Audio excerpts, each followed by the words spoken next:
Hi అండి. ఈరోజు special గుంత పొంగనాలు. గుంత పొంగనాలు అందరూ చాలా ఇష్టపడతారు. గుంత పొంగనాలు ఇష్టం లేని వాళ్ళు ఎవరు ఉండరండి నాకు తెలిసి. సరే, గుంత పొంగనాలకి ఏమేమి అవసరమో ఒకసారి మనం చూసేద్దాము. ఫస్ట్ దోసపిండిని తీసుకోండి. అందులో సన్నగా తరిగినటువంటి ఉల్లిపాయలు, పచ్చిమిరపకాయలు, కొత్తిమీర, క్యారెట్, కరివేపాకు, కొద్దిగా సాల్టు, చిటికెడు పసుపు వేయాలండి. ఇవన్నీ వేసి పిండిని బాగా కలుపుకోవాలి.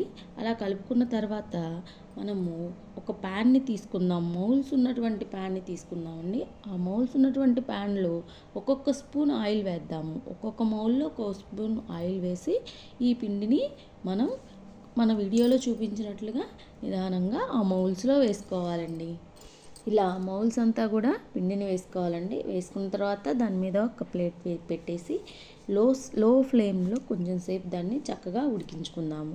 అలా ఉడికించుకున్న తర్వాత చిన్నగా దాన్ని మనం ఏదైనా షార్ప్గా ఉన్న